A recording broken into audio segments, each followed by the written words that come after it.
இப்போ நம்ம தியானிக்க போகிறது சாபத்திலிருந்து விடுதலை பெறுவது எப்படி. உங்கள் சாபம் ஆசீர்வாதமாய் மாறும். இது ஆண்டவருடைய வாக்கு தத்தம். இந்த சாபத்தினால் உண்டாகிற விளைவுகள் என்னென்ன விதங்களில் சாபம் நம்மை தாக்கும் என்பதை கடந்த வாரங்களில் தொடர்ச்சியாக நாம் தியானித்தோம். சாபம் ஒன்று கர்த்தரிடத்திலிருந்து நம்மை உண்டாக்கின கடவுளிடத்திலிருந்து வரக்கூடிய சாபம். சில பாவங்கள் சாபத்தை கொண்டு வந்துவிடும். இரத்தம் சிந்துவது, மற்றவர்களை ஏமாற்றுவது, வஞ்சிப்பது, சமுதாயத்தை ஏமாற்றி வஞ்சிப்பது, துன்மார்க்கமான காரியங்கள் சாபத்தை கொண்டு வரும்.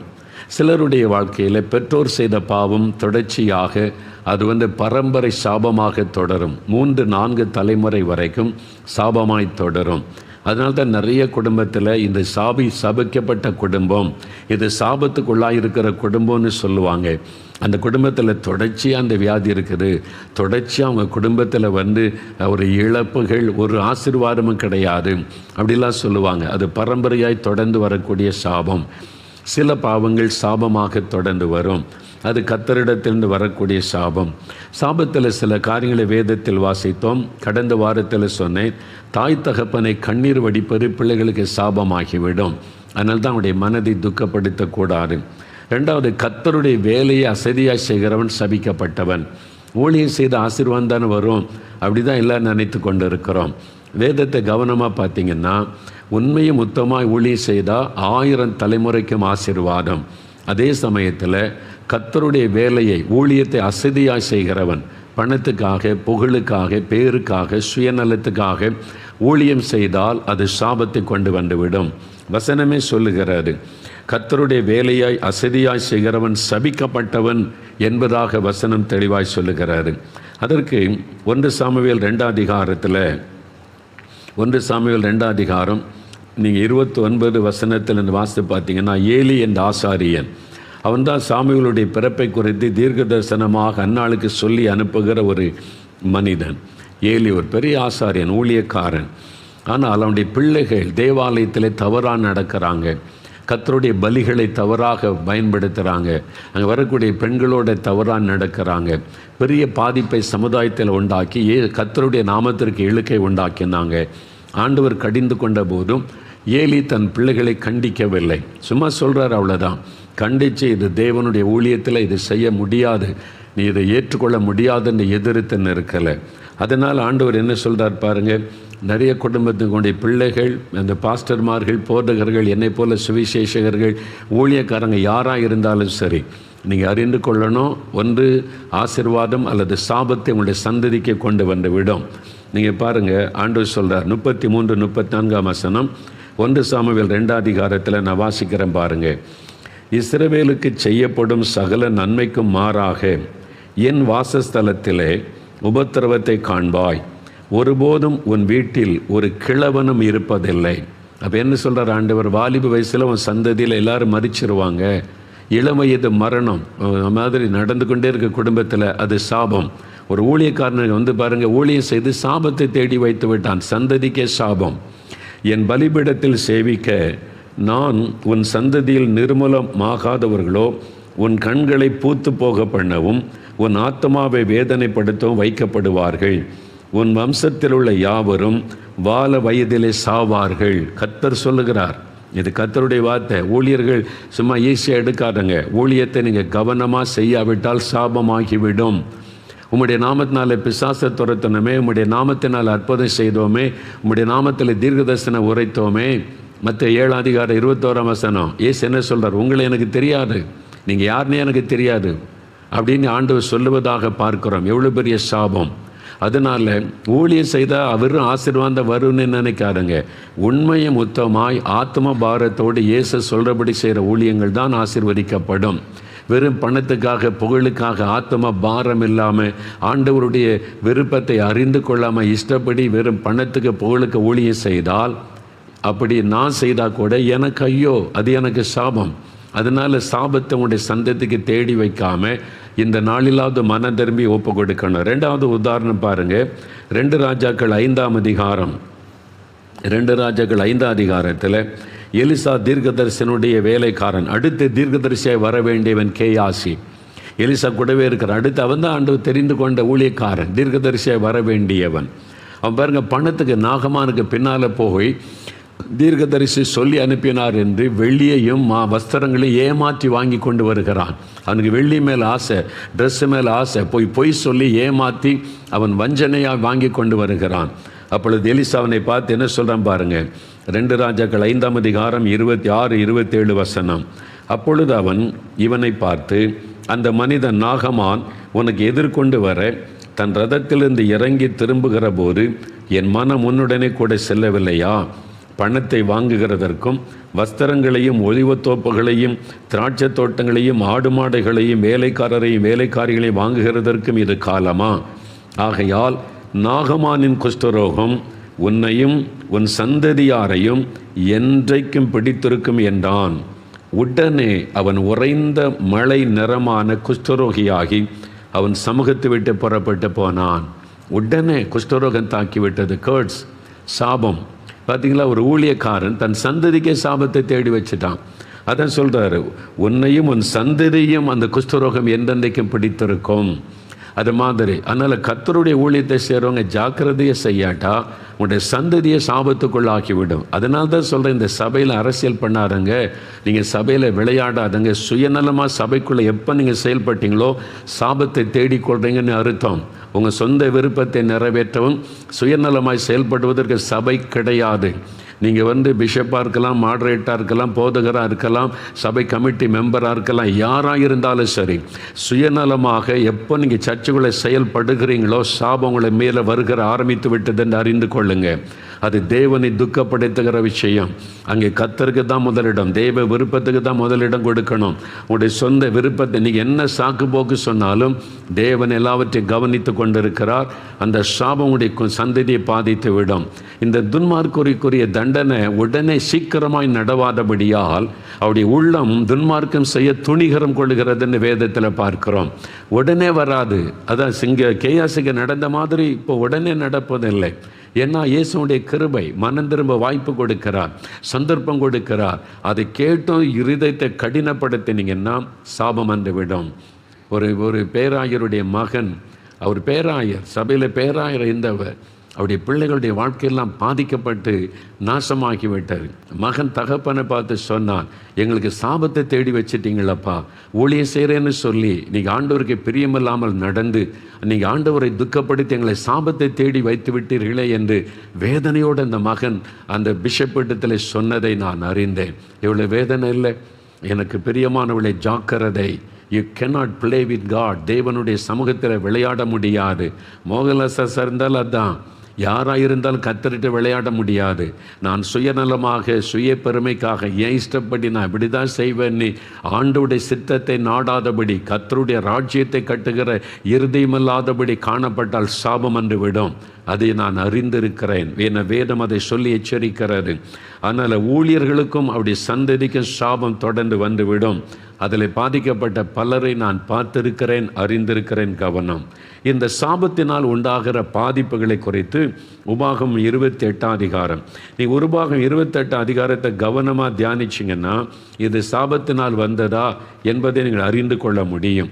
உபாகம் 28 அதிகாரம் 15ஆம் வசனம் முதல் வாசிக்கும் போது சாபத்தினுடைய விளைவுகள் அங்கே சொல்லப்பட்டிருக்கிறது. சில காரியத்தை மாத்திர சொல்கிறேன், நீங்கள் விளங்கி கொள்ளுவீங்க. 20வது வசனம் பாருங்கள். உபாகம் 28:20, 258வது பக்கம் பழைய ஏற்பாட்டில் ஆண்டவர் சொல்லுகிறார், என்னை விட்டு விலகி நீ செய்து வருகிற உன் துர்க்கிரியைகளின் நிமித்தம் சீக்கிரத்தில் கெட்டுப்போய் அழியும் மட்டும் நீ கையிட்டு செய்கிற எல்லாவற்றிலும் கர்த்தர் உனக்கு சாபத்தையும் சஞ்சலத்தையும் கேட்டையும் வர பண்ணுவார். நீ கையிட்டு செய்கிற எல்லாவற்றிலும் சமாதானமே இருக்காது.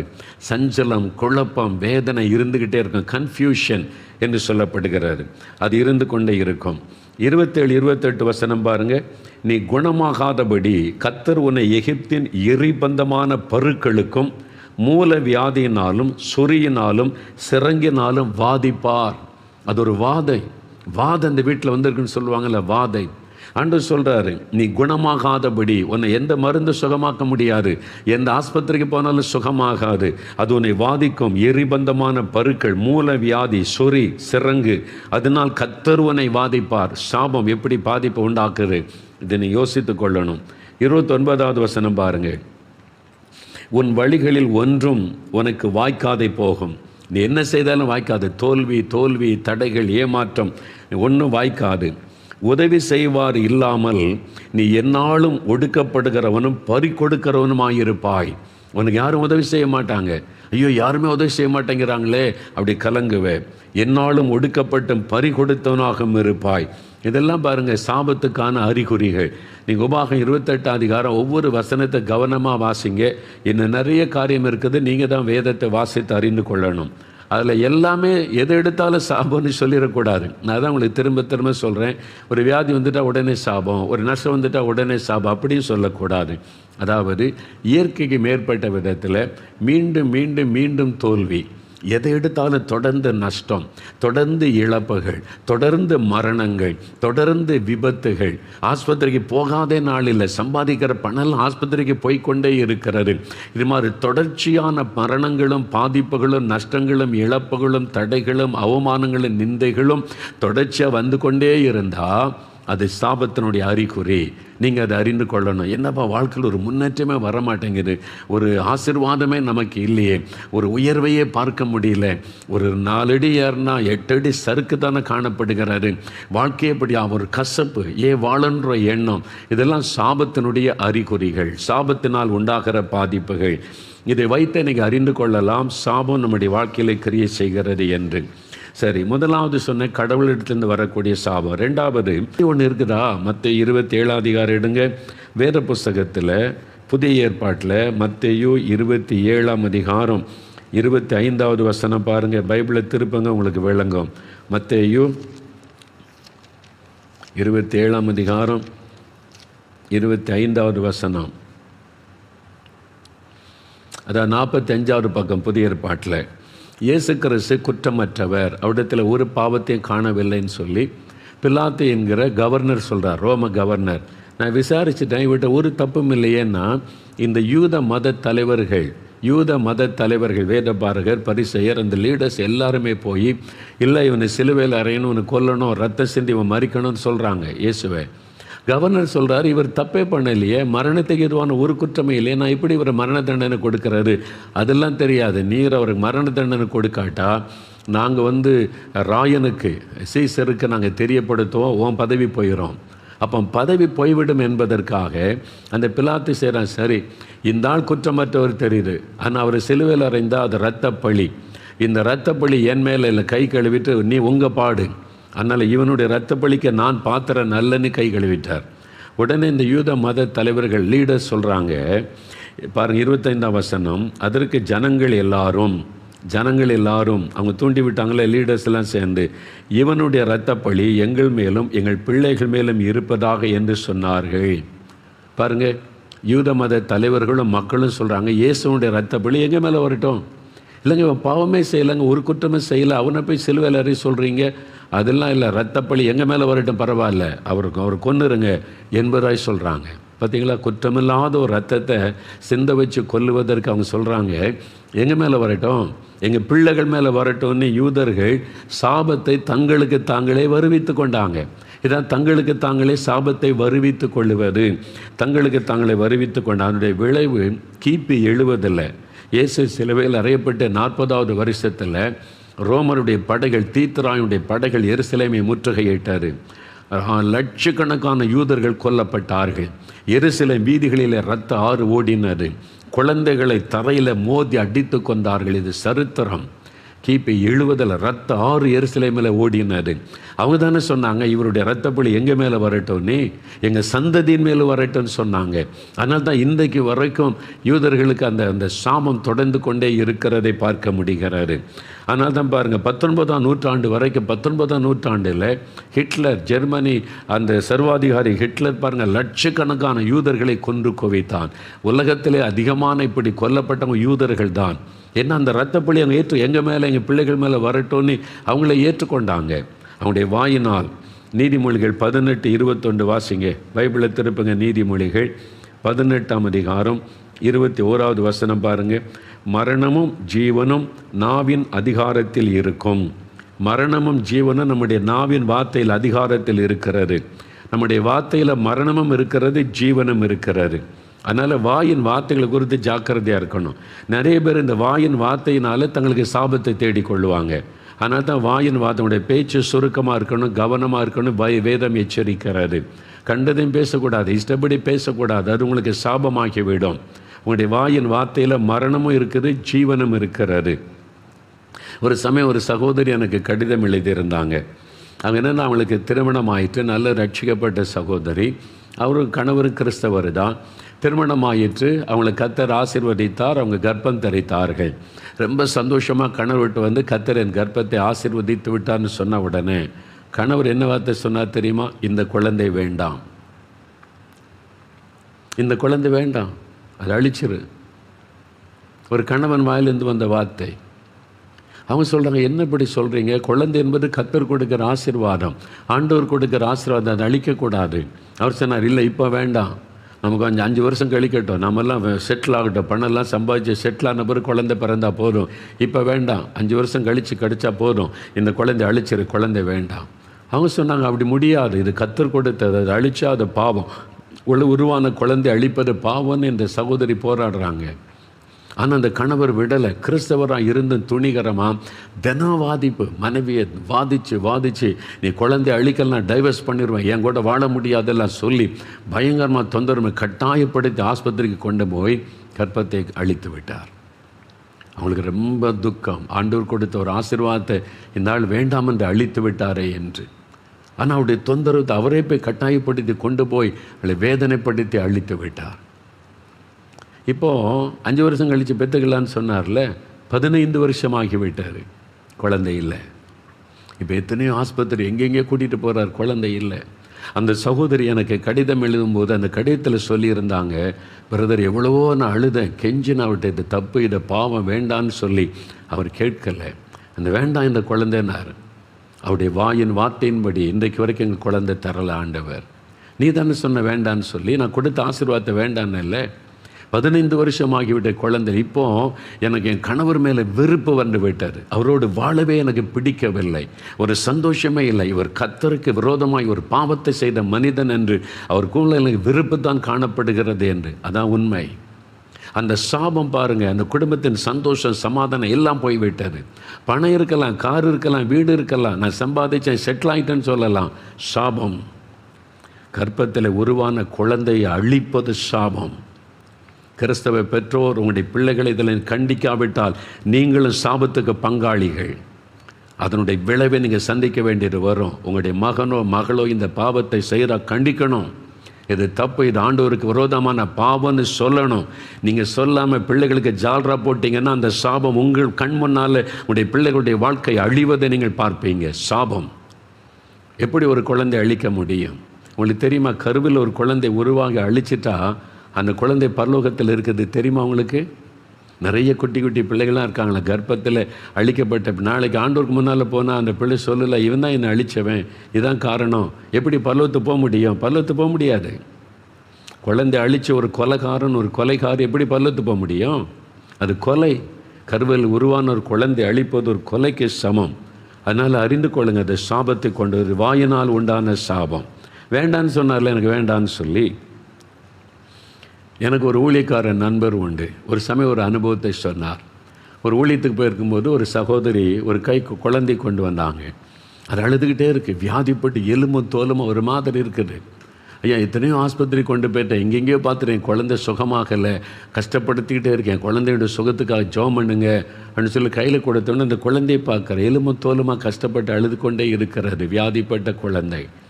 அவர் ஜெபிக்க கண்ணை மூடின ஆண்டவர் சொல்லுகிறாராம், இந்த தாய் தான் இந்த குழந்தையுடைய வியாதிக்கு காரணம் அப்படின்னு. இவர் அதிர்ச்சி அடைஞ்சிட்டார். என்ன ஆண்டவரே சொல்கிறீங்க? எந்த தாயாவது குழந்தை வியாதிப்படணும்னு விரும்புவாங்களா? விரும்பலை. ஆனால் அவளுடைய வாயின் வார்த்தையினால் குழந்தை பாதிக்கப்பட்டார். எப்படி ஆண்டவரேன்னா, ஆண்டவர் விளக்கமாக சொன்னார். அந்த குழந்தை கர்ப்பத்தில் இருக்கும்போது, சில சமயம் குழந்தை கருவில் இருக்கும்போது அந்த தாய்மார்களுக்கு வாமிட் வரும்ல, சிலருக்கு சில மாதங்கள் வரைக்கும், சிலருக்கு தொடர்ச்சியாக வாமிட் வந்தால் ரொம்ப பாதிக்கப்பட்டுரும். இவங்களுக்கு இந்த வாமிட் எடுத்து ரொம்ப மனசு ஒன்றால் தானே, இந்த குழந்தை நீ உருவானதுனால தானே. சிலர் கோபத்தில் முறுமுறுத்துருவாங்களே, அப்படி முறுமுறுத்தி சனியனை ஒன்றால் நான் கஷ்டப்படுறேன் பாரு, அந்த மாதிரி ஏதோ ஒரு வார்த்தையை சொல்லிட்டாங்க. அதை ஆண்டவர் வெளிப்படுத்தினார். எப்போ அந்த குழந்தைக்கு விரோதமாக அந்த தாய் ஒரு வார்த்தை சொன்னாங்களோ அது சாபமாக்கி விட்டார். அந்த குழந்தை பாதிக்கப்பட்டு விட்டார். ஆண்டவர் சொல்லி அவங்கள்ட்ட கேட்டாங்களா, இந்த குழந்தை கர்ப்பத்தில் இருக்கும்போது நீங்கள் அதிகமாக வாமிட் எடுத்தீங்களா? ஆமாம் பிரதர், ரொம்ப கஷ்டப்பட்டேன் நான், பல மாதம் கஷ்டம். சிலர் கொஞ்ச நாள் இருக்குனாங்க, நான் பல மாதம் கஷ்டம். சரி, அந்த கஷ்டத்தில் இப்படி சில வார்த்தைகளை சொல்லி கர்ப்பத்தில் இருக்கிற குழந்தைய நீங்கள் பேசுனீங்களா? அப்படி அதிர்ச்சியோடு பார்த்தாங்க. வேதனை தாங்க முடியாமல் சொல்லிட்டேன் பிரதர். அந்த சாபம் தான் அவங்க குழந்தையை தாக்கி இருக்கிறாரு. ஆனால் தான் எந்த ஆஸ்பத்திரிக்கு போனாலும் சுகமாக மாட்டேங்குது. இப்போ நீங்கள் மனம் திரும்பி நான் சொன்ன வார்த்தையை ஆண்டவரே மன்னியும்னு ஆண்டவர்கிட்ட மன்னிப்பு கேட்டு ஒப்புரவாகி நீங்கள் தான் அந்த விடுதலை பெற்றுக்கொள்ளணும். அப்போ தான் குழந்தைக்கு சுகம் உண்டாகும். ஆண்டவர் அவர் சொல்லி ஆலோசனை கொடுத்து ஜெபம் பண்ணி அனுப்பினாராம். அதனால தான் பாருங்கள், நம்முடைய வாயின் வார்த்தைகளை குறித்து ஜாக்கிரதையாக இருக்கணும். வாயில் ஜீவனும் இருக்கிறது, மரணமும் இருக்கிறாரு. 1 ராஜாக்கள் 17ஆம் அதிகாரம் 1 ராஜாக்கள் 17ஆம் அதிகாரம் 12ஆம் வசனம் நீங்கள் வாசித்தீங்கன்னா, அங்கே எலியாவை ஆண்டவர் சாரிபாத் ஊருக்கு அனுப்புகிறார். விதவை, அந்த விதவை வீட்டுக்கு அனுப்புகிறார். பஞ்ச காலம், நீ போய் அங்கே தங்கியிரு, அவங்க நீ உனக்கு சாப்பாடு தருவாங்க, உன்னை போஷிப்பாங்கன்னு சொல்லி எலியா போய் பேசுகிறார்.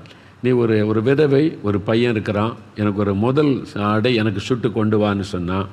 அவன் என்ன சொல்கிறாள்? 12ஆம் வசனத்தில் பாருங்கள், உம்முடைய தேவனாகிய கர்த்தருடைய ஜீவனை கொண்டு பானையில் ஒரு பிடி மாவும் கலசத்தில் கொஞ்சம் எண்ணெயுமே அல்லாமல் என்னிடத்தில் ஒரு அடையும் இல்லை. உம்முடைய தேவனாகிய கர்த்தருடைய ஜீவனை கொண்டு சொல்லுகிறேன், இதோ நானும் என் குமாரனும் சாப்பிட்டு செத்து போக அதை எனக்கும் அவனுக்கு ஆயத்தப்படுத்துவதற்கு 2 விறகு பொறிக்கினேன் என்றாள். நாங்கள் சாப்பிட்டு செத்து போகிறோம். அவள் வாயிலேருந்து என்ன வார்த்தை வருது பாருங்கள். கொஞ்சமாவு தான் இருக்குது, பஞ்சம், கொஞ்சம் எண்ணெய் தான் இருக்குது. தீர்க்கதரிசி கேட்குற, முதல் அடை எனக்கு சுட்டு கொண்டு வான்னு கேட்டால், நானும் என் பையனும் சாப்பிட்டு செத்து போகிறோம் அப்படின்னு சொல்லி விரக்தியாக சொல்லுகிறாள்.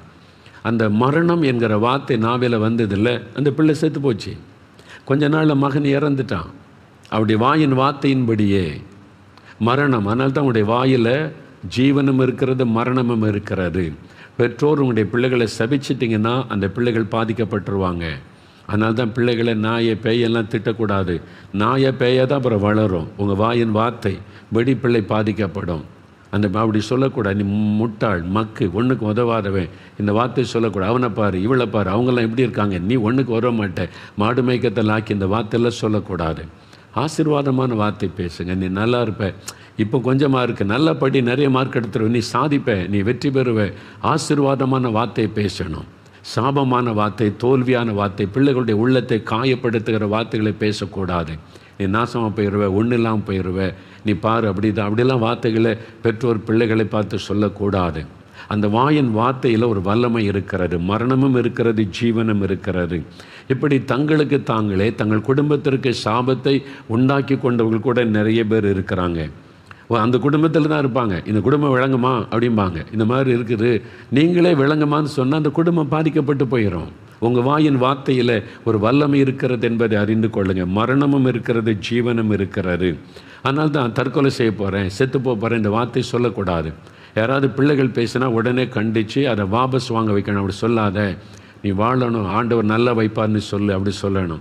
செத்து போகிறேன், தற்கொலை பண்ணி செத்துருவேன், இனிமேல் அவ்வளவுதான். இந்த மாதிரி வார்த்தைகளை, அவிசுவாசமான வார்த்தைகளை வாயிலிருந்து வரக்கூடாது. அதில் மரணமும் இருக்கிறது, ஜீவனும் இருக்கிறது. நீ நல்லா இருப்ப, இன்றைக்கி கஷ்டப்படுறேன், நாளைக்கு ஆண்டவர் நல்லா வைப்பார், இதிலேருந்து வெளியே வருவேன், விசுவாசத்தோடு அப்படி சொல்லுங்கள். பாருங்கள், சிலர் எனக்கு காய்ச்சல் அடிக்கிற மாதிரி தெரியுதும்பாங்க. வாயில் ஏன் அப்படி எனக்கு காய்ச்சல் வர்ற மாதிரி இருக்குது, எனக்கு சொன்ன மாதிரியே வந்துடும். சிலருக்கு அப்படி தான், அவங்களுடைய வாயின் வார்த்தையினாலேயே வியாதியை வருவித்து கொள்வது. ஆமாம், எனக்கு இப்படி வந்துடும் போல் இருக்குது. நீங்கள் அப்படி நீங்களே கற்பனை பண்ணி சொல்லணும். உங்களுடைய வாயின் வார்த்தைகளை குறித்து ஜாக்கிரதையாக இருக்கணும். அதனால் இந்த மரணம் வந்துடும், செத்து போயிடுவேன், தற்கொலை பண்ணிடுவேன், இந்த வார்த்தைகளை பேசாதங்க. அது உங்களுக்கு மரணத்தை கொண்டு வந்து விடும். சாத்தான் அதை பிடித்து கொண்டு கிரியை செய்வான். உங்களுடைய வாயின் வார்த்தைகளை வைத்த பிசாசு உங்கள் வீட்டுக்குள்ளே நுழைந்து செயல்பட்டு மரணத்தை கொண்டு வந்து விடுவான். இந்த வீடு விளங்குமான்னு சொன்னீங்கன்னா ஆசீர்வாதத்தை பிடுங்கி விடுவான் பிசாசு. உங்கள் வாயின் வார்த்தைகளை வைத்தே சாத்தான் கிரியை செய்ய முடியும். அதனால தான் வசனம் சொல்லுகிறது, உங்களுடைய வார்த்தையில் மரணமும் இருக்கிறது, ஜீவனும் இருக்கிறது, ஜாக்கிரதையா இருங்க. 109ஆம் சங்கீதம் பாருங்கள், 17-18 வசனங்களில் இது உண்மை. நிறைய குடும்பத்தில் இதை பார்க்குறோம்.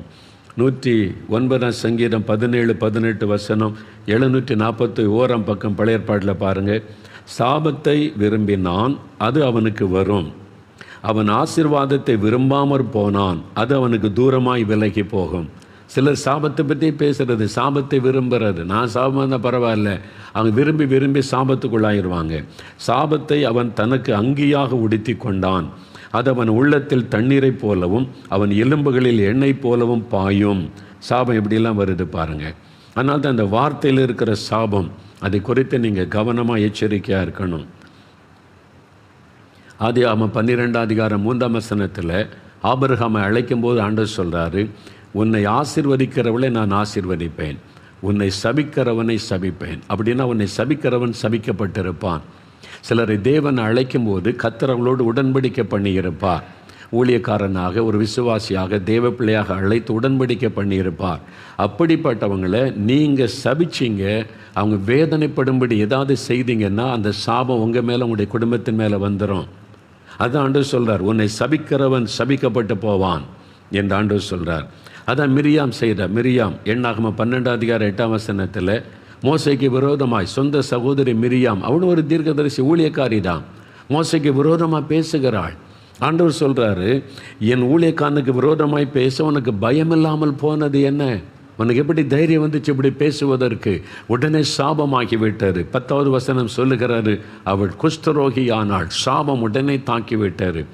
மோசை ஒன்றுமே பேசலை, இருதயத்தில் அவருக்கு வருத்தம், வேதனை. தேவன் அதை கண்டார். தேவனால் அழைக்கப்பட்ட அபிஷேகம் பெற்ற ஒரு ஊழியக்காரனை நீங்கள் துக்கப்படுத்தினீங்க, அது உங்களுக்கு சாபமாய் மாறிவிடும். உங்களுக்கு தெரியாது, ஆனால் அப்படி உள்ளம் துக்கப்பட்ட, ஒரு வார்த்தையும் பேச தேவையில்லை, அமைதியாக துக்கப்பட்டுட்டாலே உங்களுக்கு சாபமாய் மாறிவிடும். அதனால் பேசுகிற வார்த்தை குறித்து ஜாக்கிரதையாக இருங்க, கவனமாக இருங்க. அது சாபத்தை கொண்டு, அதனால தான் கர்த்தரை முறுமுறுப்பது சாபத்தை கொண்டு வந்துடும். ஆண்டவரை தேடி என்னத்தை கண்டோம், எது கண்டோம், அவ்வளோதான், அப்படிலாம் பேசக்கூடாது. உடைய வாயின் வார்த்தைகளுக்கு ஒத்து எச்சரிக்கையாக இருக்கணும். இது தங்களுக்கு தாங்களே வருவித்து கொள்ளுகிற ஒரு சாபம்.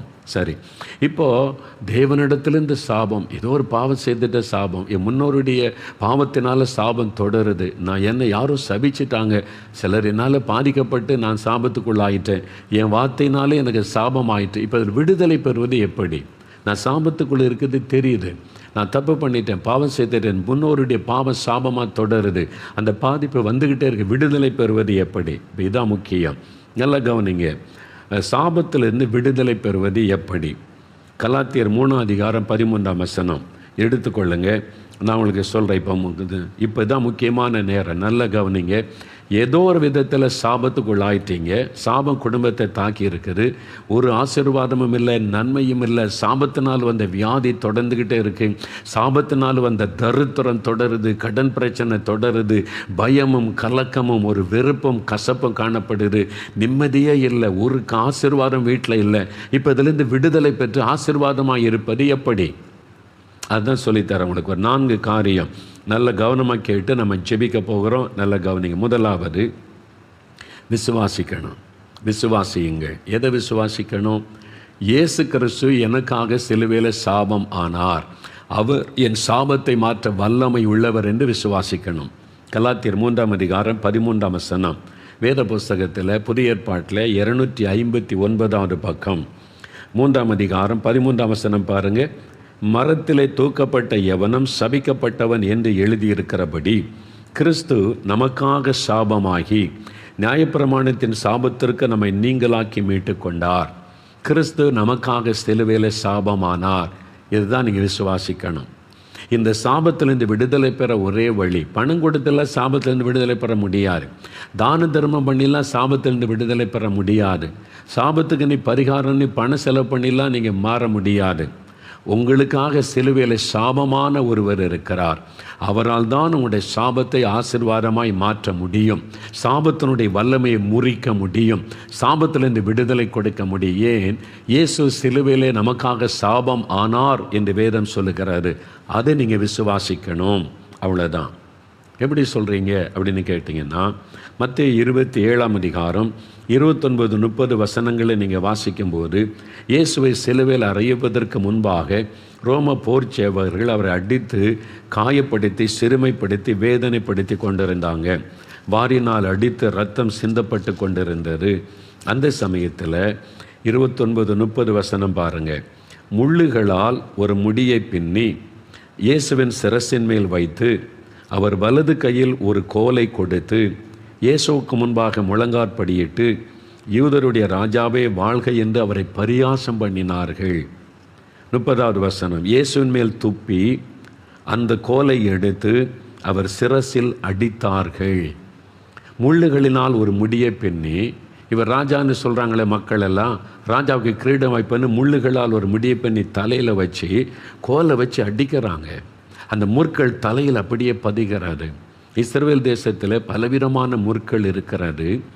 அதில் ஒரு முள் பினா கிறிஸ்டி என்கிற முள்ளாம். அதை பற்றி சாம் ஜபத்துரன் புஸ்தகத்தில் எழுதியிருக்கிறாங்க. இந்த முள்ளுக்கு பேர் பினா கிறிஸ்டி அப்படின்னு பேராம். அந்த முள் பார்த்திங்கன்னா, நான் அங்கே போயிருக்கும்போது நான் பார்த்தேன், ஆணி மாதிரி இருக்குது அந்த முள். அப்படி அவ்வளோ ஸ்ட்ராங், அது சாதாரணமாக உடையாத முள், அப்படி ஸ்ட்ராங் ஆணி மாதிரி இருக்குது.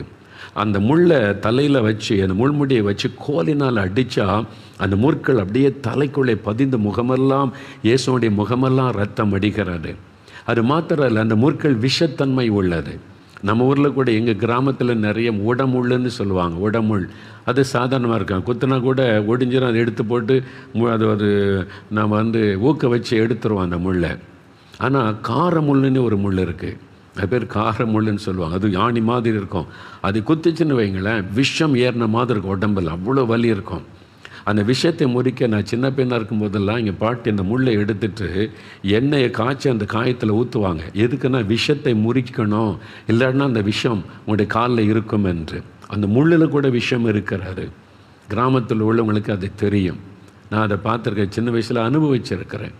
இப்போ இயேசுடைய தலையிலே முள், அது விஷத்தன்மை உள்ள முள். அந்த குத்தி அந்த முட்கள் உள்ள பதிந்து முகமெல்லாம் ரத்தம் தலையிலிருந்து வடிகிறது. அந்த விஷம் அவருடைய உடம்பெல்லாம் பரவி அவருடைய உடல் முழுவதையும் வேதனைப்படுத்துகிறது. சாபம் அப்படித்தான், ஒரு விஷம் போல பரவிடும் நம்முடைய உடம்பில், நம்முடைய குடும்பத்துக்குள்ளே, நம்முடைய வாழ்க்கையில் அப்படியே ஒரு விஷம் போல பரவி அழித்து விடக்கூடியது இந்த சாபம். அப்போ அந்த சாபம், இந்த மக்கள் மேலே இருக்கிற சாபம் என் மேலே வரட்டும். நான் சிருஷ்டித்த மக்கள் சாத்தான் பாவத்துக்குள்ளாக்கி சாபத்தை கொண்டு வந்துட்டான். என் ஜனத்தை சாபத்திலிருந்து நான் விடுதலையாக்கணுமே, இந்த சாபம் என் மேலே வரட்டும், என் தலையில் ஏற்றுக்கொள்கிறேன் என்று முழு உலக மக்களின் சாபங்களை தன்மேலே இயேசு ஏற்றுக்கொண்டு சிலுவையிலே சாபம் ஆனார் என்று வசனம் சொல்லுகிறது. முற்கள் சாபத்தை குறைக்குன்னு சொன்னல. ஆதியாகமம் 3:17-18 வசனத்தில் ஆண்டவர் முதலாவது இந்த உலகத்தை உண்டாக்கும் போது முற்களை உண்டாக்கவே இல்லை. பணம், பழ வர்க்கங்கள், பூக்கள், மலர்கள், மனிதனுக்கு ஆசீர்வாதமான மூலிகைகளை உண்டாக்கினான்னு பைபிளில் இருக்குது. முற்கள் உண்டாக்கப்படலை. மனிதன் பாவம் செய்து சாத்தான் சாபத்தை பூமியில் கொண்டு வந்தபோது பூமி சபிக்கப்பட்டது. அப்போ தான் பூமியில் முற்கள் முளைக்க ஆரம்பித்தது என்று வேதம் சொல்லுகிறது. அப்போ முற்கள் சாபத்தை குறிக்கும். நிறைய முள்ளு மரம் இருக்குன்னு வைங்களேன், அந்த பகுதியை சாபிக்கப்பட்டதாக இருக்கும். பாருங்கள், வறட்சி ஆயிரும். நீங்களே பாருங்களேன், அப்படி மாதிரி முள் மரமே இல்லாத இடம் பார்த்திங்கன்னா செழிப்பாக இருக்கும். அது சாபத்தை குறிக்க. சில தேசத்தில் முள் மரமே இருக்கிறது இல்லை. நம்ம நாட்டில் சில பகுதிகளில் நிறைய முள் மரங்கள், அந்த இடம்லாம் வறட்சியாக இருப்பதை நீங்கள் பார்ப்பீங்க. அது சாபத்தை குறிக்கிற ஒரு காரியம். ஆனால் எந்த சாபத்தையும் மாற்ற இயேசுவால் முடியும். அது உங்கள் பாவத்தினால் உண்டான சாபமாக இருக்கலாம், உங்களுடைய பரம்பரையாய் முன்னோருடைய சாபம், ஜெனரேஷன் கர்ட்ஸ், பரம்பரையாய் தொடர்ந்து வருகிற சாபமாக இருக்கலாம், ஒரு மனிதர் உங்களை சபித்ததினால் உண்டான சாபமாக இருக்கலாம், உங்களுக்கு நீங்களே அறியாமையினாலே வருவித்து கொண்ட சாபமாக இருக்கலாம். எந்த சாபத்தையும் முறித்து அதை மாற்றக்கூடிய வல்லமை இயேசுவின் இரத்தத்திற்கு உண்டு. அவர் அதற்காக தான் சிலுவையில் சாபம் ஆனார். இதை நீங்கள் விசுவாசிக்கணும். எனக்காக இயேசு சிலுவையில் சாபம் ஆனார், அவர் எனக்கு அந்த சாபத்திலிருந்து விடுதலை தருவார் என்று முதலாவது விசுவாசித்தீங்கன்னா இன்றைக்கு உங்களுடைய சாபத்திலிருந்து விடுதலை பெற்றுக்கொள்ள முடியும். உபாகமம் 23:5 ஆண்டவர் சொல்லுகிறார், உங்கள் சாபத்தை அவர் ஆசீர்வாதமாய் மாற்றுகிறவர். அவர் சாபத்தை முறிக்கிறவர் மாத்திரமல்ல, அந்த சாபத்தை அவர் ஆசீர்வாதமாய் மாற்றுகிறவர். இன்றையிலிருந்து சாபம் உங்களுடைய வாழ்க்கையில் ஆசீர்வாதமாய் மாறும். என் ஆசீர்வாதத்தை காண்பீங்க. அதுக்கு தான் ஆண்டவர் உங்களோடு பேசுகிறார். சாபத்தில் வந்த வியாதிகள் மறையும், சாபத்தில் வந்த வறுமைகள் நீங்கும், சாபத்தில் வந்த தோல்விகள், ஏமாற்றங்கள், தடைகள் எல்லாம் நீங்கி இனி ஒரு சந்தோஷம், மனமகிழ்ச்சி, ஆசீர்வாதம், செழிப்பு, நன்மை உண்டாகும். அது இயேசு கிறிஸ்துவின் இரத்தத்தின் வல்லமையினால் தான் தர முடியும். அதுக்கு தான் அவர் சிலுவையில் இரத்தம் சிந்தினார். அதை விசுவாசிங்க. ரெண்டாவது, நீங்கள் விசுவாசிக்கிறீங்க, அதே சமயத்தில் மனம் திரும்பணும். எதனால் இந்த சாபம் வந்தது? உங்களுடைய பாவத்தினால் அந்த சாபம் வந்தால் பாவத்தை விட்டு மனம் திரும்பணும். ஆண்டவரே, என் பாவத்தை மன்னிச்சிருங்க, நான் இந்த பாவத்தை செய்துட்டேன், சமுதாயத்துக்கு தீங்கு விளைவிச்சிட்டேன், நான் கலப்படம் பண்ணி பணம் சம்பாதிச்சிட்டேன், கள்ளத்தனமாக பணம் சம்பாதித்து சமுதாயத்தை பாதித்து உண்டாக்கிட்டேன், இவங்களை ஏமாற்றிட்டேன், அவங்கள ஏமாற்றிட்டேன், என்னை மன்னிங்கன்னு அந்த பாவத்தை விட்டு மனம் திரும்பணும். பாவத்தை அறிக்கை செய்ய விட்டு விடணும். அது மாத்திரல்ல, சில காரியத்தை சரிப்படுத்த வேண்டியது அவசியம். லூக்கா 19ஆம் அதிகாரம் 8-9 வசனத்தில் வாசித்தீங்கன்னா, சகையு என்ற மனிதனை குறித்து வாசிக்கிறோம்.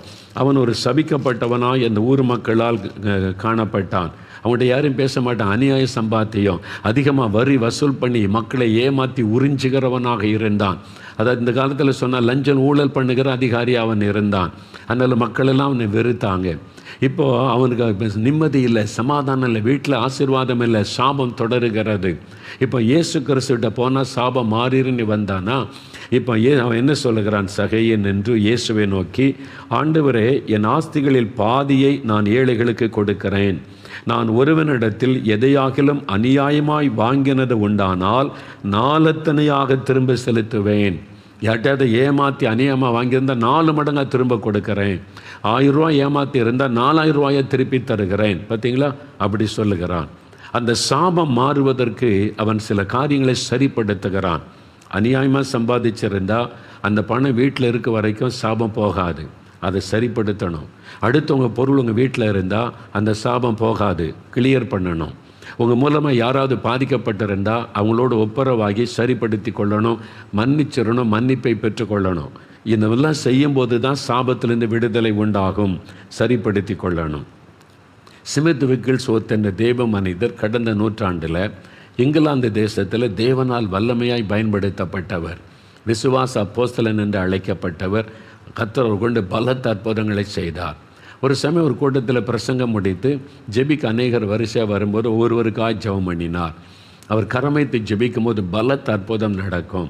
ஒரு மனிதர் வந்தார், எனக்கு இப்படி ஒரு வியாதி, டாக்டர்ஸ்கிட்ட போனால் என்னென்னவோ மருந்துகள், என்னென்னவோ ட்ரீட்மெண்ட் எல்லாம் எடுத்து பார்த்துட்டு சுகமே ஆக மாட்டேங்குது, என்ன பண்ணன்னு தெரியலன்னு டாக்டர்ஸ் சொல்கிறாங்க, ஆனால் நான் பாதிக்கப்பட்டு கொண்டிருக்கிறேன், எனக்காக ஜெபம் பண்ணுங்கன்னு சொன்னார்.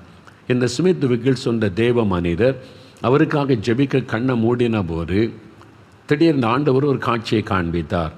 உடனே கண்ணை திறந்து அவரை பார்த்து கேட்டார், 10,000 பவுண்டு என்று ஆண்டவர், இங்கிலாந்தில் பவுண்டு, அதான் அவனுடைய மணி பேர், நம்ம ரூபாய்ன்றல பவுண்டு, 10,000 பவுண்டுன்னு என் கண் முன்னால் தேவன் ஒரு காட்சியை காண்பிக்கிறார். 10,000 பவுண்டுக்கும் உனக்கு என்ன சம்பந்தம்? இதில் ஏதோ ஒரு காரியம் இருக்கும், வியாதிக்கும் அதுக்கு சம்பந்தம் இருக்கிறது. 10,000 பவுண்டுன்னு எனக்கு ஆண்டவர் காண்பிக்கிறார், என்ன விஷயம் என்று கேட்டார். அவர் நடுங்கி போனார். அவர் சொன்னார், ஐயா, என் சகோதரனை நான் சேர்ந்து தான் பிஸ்னஸ் பண்ணோம், சேர்ந்து தான் சம்பாதிச்சோம். என் சகோதரன் சமீபத்தில் மரித்து விட்டான். அவன் மரித்ததுனால சொத்தெல்லாம் பகிர்ந்து என் சகோதரனுடைய மனைவி பிள்ளைகளுக்கு வீடு நிலங்கள் சிலதெல்லாம் கொடுத்தேன். ஆனால் பேங்கில் 20,000 பவுண்டு இருக்கிறது. அதில் 10,000 பவுண்டு என் சகோதரன் மனைவிக்கு தான் போனேன், அந்த விதவைக்கு. நான் சொல்லிட்டேன், உங்களுக்கு வீடு தந்திருக்கேன், நிலம் தந்திருக்கிறேன், பணம் தரமாட்டேன்னு சொல்லிட்டேன். அப்போ நியாயமாக அந்த விதவைக்கு கொடுக்க வேண்டிய 10,000 பவுண்டை தரமாட்டேன்னு ஏமாற்றிட்டார்.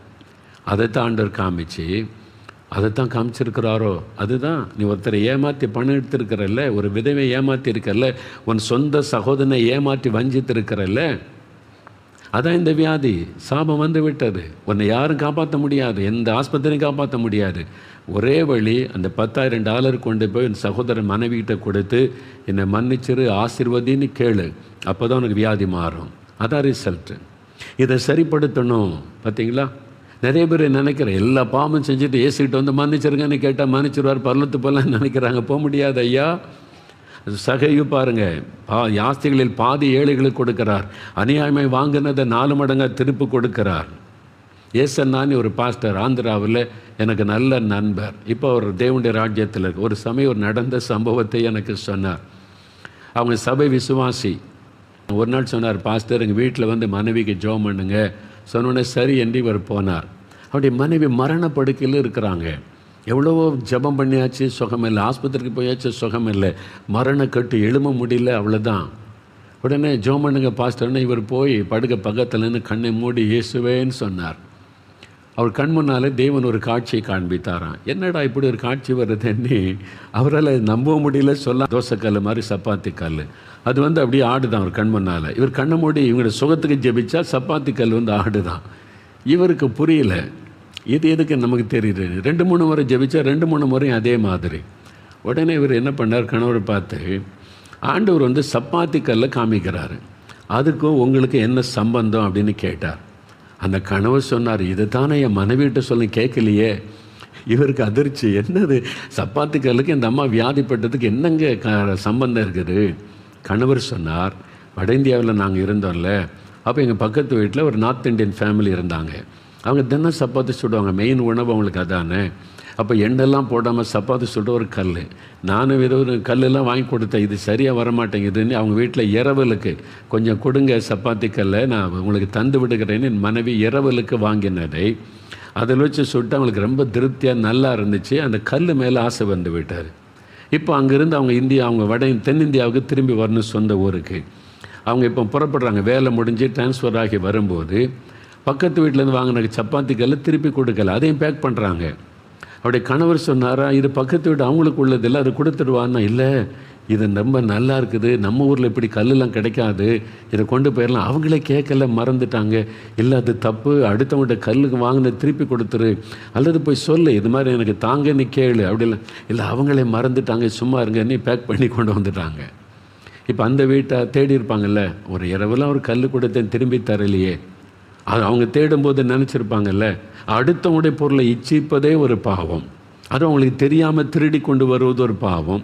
அவங்க நம்பி கொடுத்ததை திருப்பி தருவாங்கன்னு நம்பி கொடுத்ததை திருப்பி கொடுக்காமல் இருந்து நம்பிக்கை துரோகம். எவ்வளோ பாவம் அதுக்குள்ளே இருக்குது பார்த்தீங்களா. நம்ம நிறைய பேர் இதெல்லாம் நினைக்கிறது இல்லை, சாதாரணமாக எடுத்துக்கொள்கிறோம். ஆனால் அதனுடைய பாதிப்பு தான் இன்றைக்கி அந்த சாபம். அந்த குடும்பம் வேதனைப்பட்டிருப்பாங்க, நம்ம கல் கொடுத்தமே தராமல் போயிட்டாங்களேன்னு சொல்லி. அது சாபமாய் மாறிவிட்டது, பாதிப்பை உண்டாக்கிவிட்டு. கர்த்தர் அதை காமிக்கிறார். இவருக்கு எப்படி தெரியும்? கர்த்தரை காமிக்கிறார். ஜெபிக்கும் போது சுகத்துக்காக ஜெபிக்கும், இதுதான் தடை. அவர் சொன்னார், இந்த சப்பாத்தி கல்லை திருடி கொண்டு வந்தது இந்த சுகம் பெறுவதற்கு தடை. அது ஒரு கேர்ட்ஸு. இன்னொருத்தருடைய பொருளை இச்சித்தீங்களே, திருடி கொண்டு வந்தீங்களே, அது கேட்டு வாங்கியிருக்கலாம், அப்படி தப்பு இல்லை. ஆனால் நீங்கள் நம்பிக்கை துரோகம் பண்ணி கொண்டு வந்துட்டீங்க. நம்பி கொடுத்ததை தெரியாமல் வந்திருந்தால் அது கூட கண்டுபிடிச்சி திருப்பி கொடுக்கணும். ஆனால் வேணும்னே நீங்கள் கொண்டு வந்தீங்களே, அது எவ்வளோ பெரிய தவறு. அந்த கணவர் சொன்னார், இதை மனைவிகிட்ட அப்போவே நான் சொன்னேன், கேட்கல. இப்போ அந்த சகோதரி படுக்கையில் கண்ணீர் வடிக்கிறாங்க பாருங்கள். நிறைய பேர் நம்ம உணர்வதே இல்லை. ஏதோ ஒரு காரணம் இருக்கிறத யோசிங்க. காரணம் இல்லாமல் இட்ட சாபம் தான் தங்காது. ஒரு காரணம் இருந்தால் அது உங்களை பாதித்து கொண்டே இருக்கும்.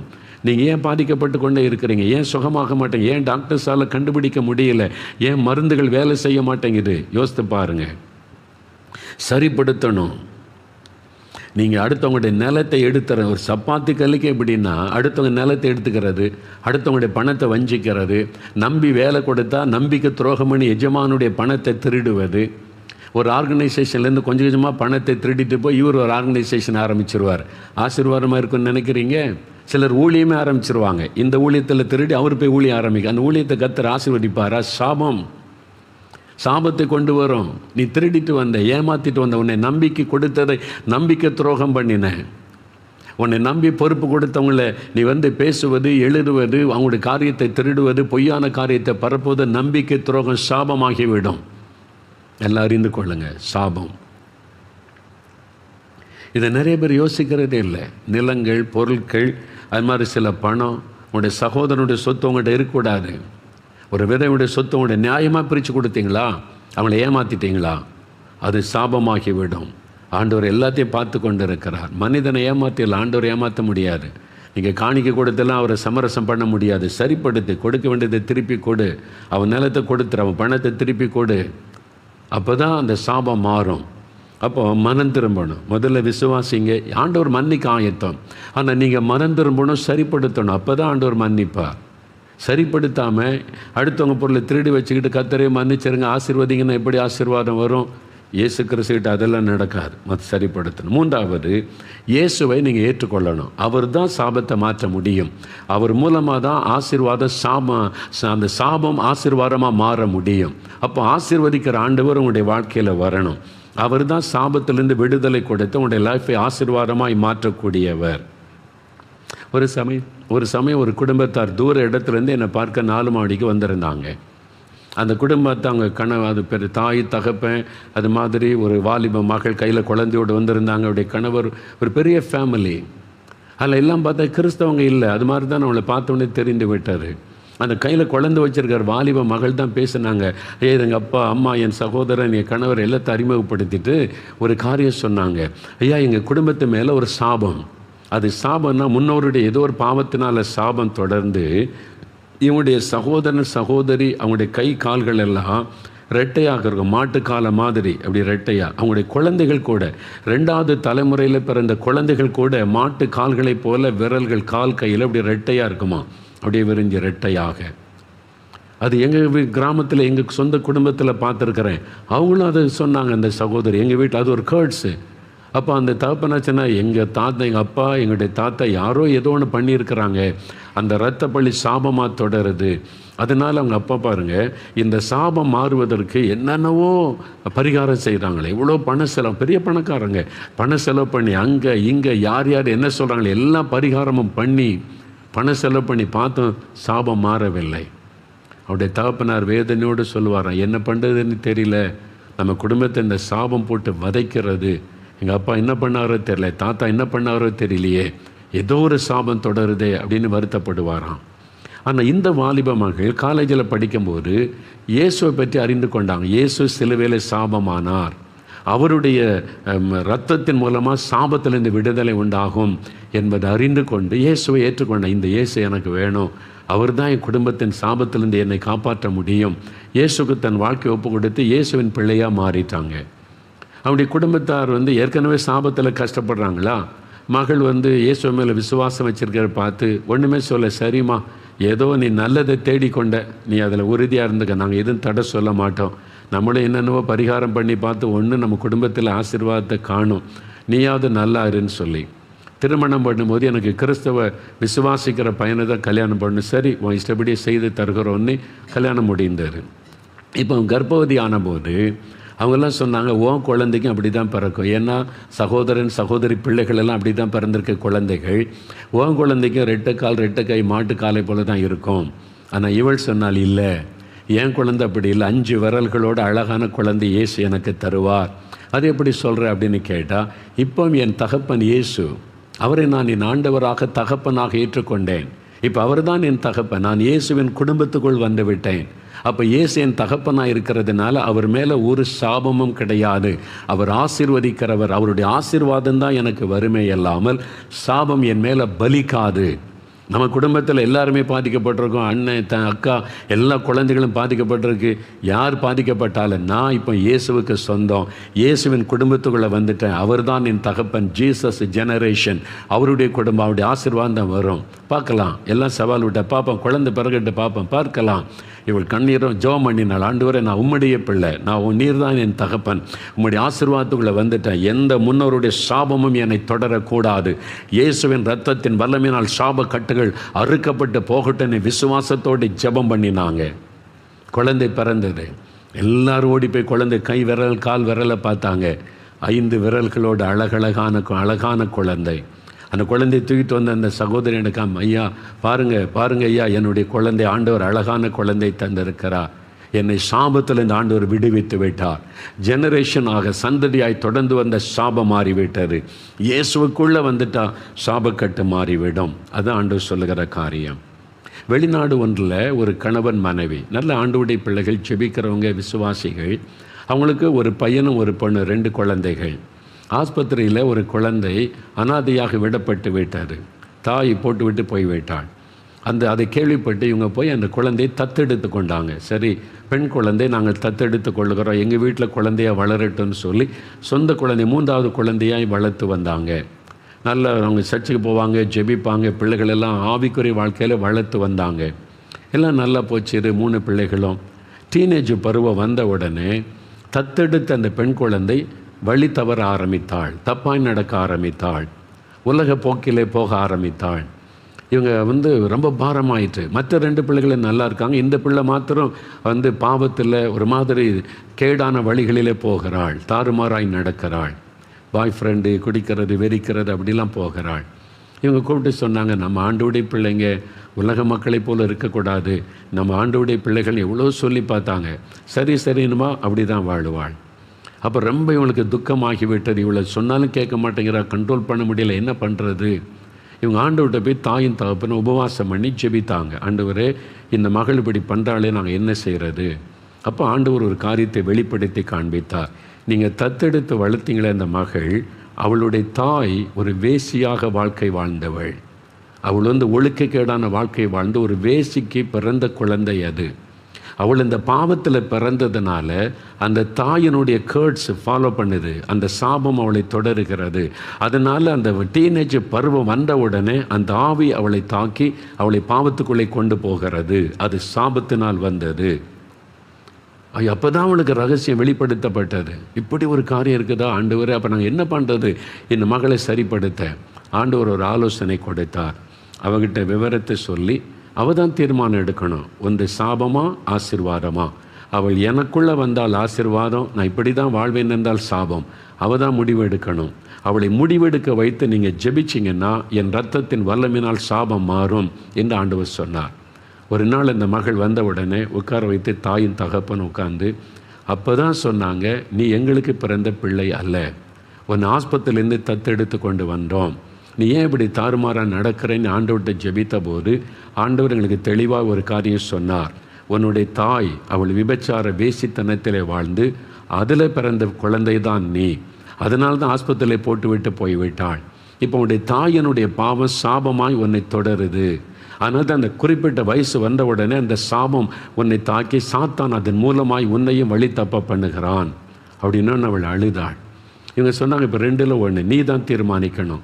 இல்லை நான் அப்படி தான் இருப்பேன், இஷ்டப்படி என்னை விட்டுருங்க அப்படின்னா நீ சாபத்தில் போகணும். இல்லை இதுலேருந்து எனக்கு விடுதலை வேணும், எங்கள் தாய் மாதிரி நான் இருக்க வேண்டாம், நான் விடுதலை ஆகணும்னு விரும்பினா இயேசுக்கு ஒன்று ஒப்புக்கொடு. நீ இயேசுக்குள்ளே வந்துட்டா ஆண்டவர் இந்த சாபத்தின் கட்டை அறுத்து தன்னுடைய ஆசீர்வாதத்தை உனக்கு தருவார். என் பிள்ளைங்க எப்படி இருக்காம அது மாதிரி நீ ஆகிவிடலாம். நீ தான் முடிவு எடுக்கணும், நாங்கள் ஒன்று கட்டாயப்படுத்தலை.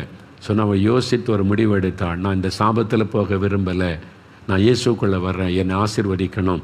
அவள் முழங்கால் படியிட்டாள். தாய் தகப்பனு கை வைத்து அவளுக்காய் கண்ணீரோடு ஜெபித்தாங்க. இன்றைக்கூட அந்த சாப கட்டுகள் அழிக்கப்படட்டும், இயேசுவின் இரத்தத்தினால் சாப கட்டுகள் அறுக்கப்படட்டும் நீ இரத்தத்துக்குள் ஒப்பு கொடுத்து ஜெபித்தாங்க. அவ்வளோதான். அந்த நாளில் இருந்து அவருடைய சுபாவம் மாறிவிட்டது, குணங்கள் மாறிவிட்டது. தேவனுடைய பிள்ளையாய் மாறி நல்ல மற்ற பிள்ளைகளைப் போல நல்ல பரிசுத்தத்திலே வளர ஆரம்பித்து விட்டாள்.